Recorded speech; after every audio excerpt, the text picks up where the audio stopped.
Hey everybody, Marcos Villegas here, being joined with Shawn Porter, who fights Keith Thurman this Saturday on CBS. And Shawn, there's a lot of things coming into this matchup. It's been a year since you fought.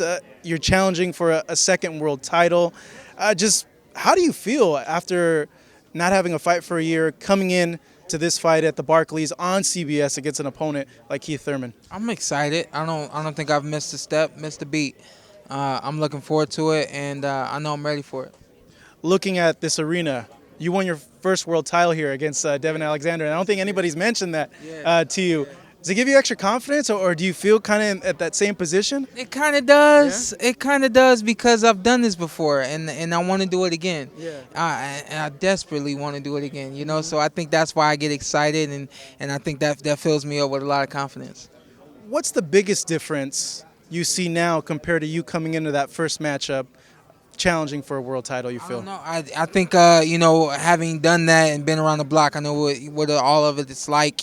It wasn't any different back then, except, not too many people knew who I was. Now people know who I am. They kind of come to know what to expect from me, and they're excited about this fight, and so am I, So I'm looking forward to getting in there and giving the fans what they want.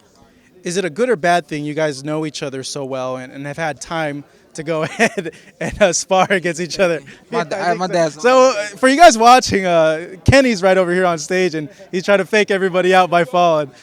Yeah, he's over there faking. God damn it, what was the question?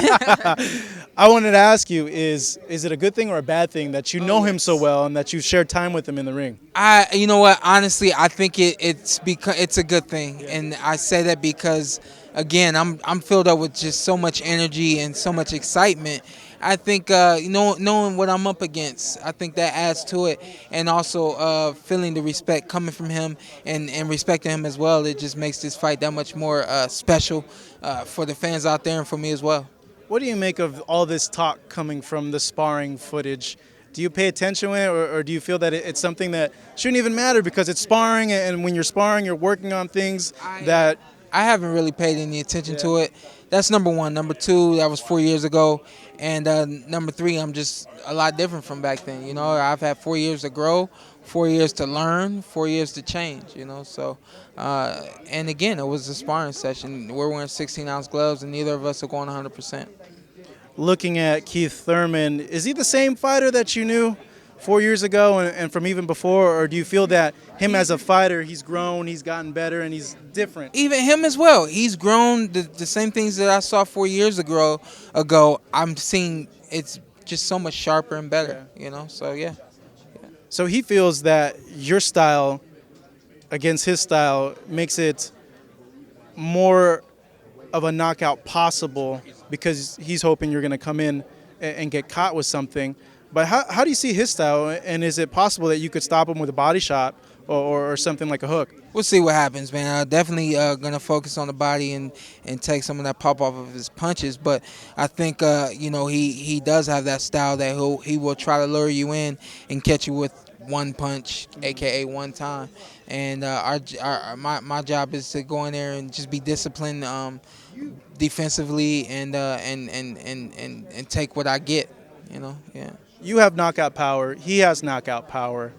But you knowing him so well, what's really the difference you feel with your power and his power for someone that's looking on the outside in?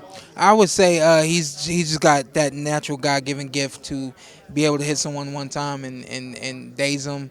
And a lot of guys he has actually knocked out after hitting them one time. I think myself, I have the endurance to keep up the same type of power even in the late rounds, So my pop is still there even in the later rounds. So I'm blessed to be able to carry the same power throughout a fight, whereas he doesn't throw as many combinations as I throw, and he more so looks for the bigger one shot. Yeah.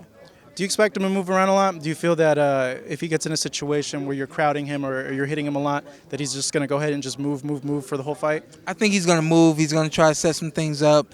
I don't think he's going to quote-unquote run, but I do think that he will be moving a lot just to try to set me up.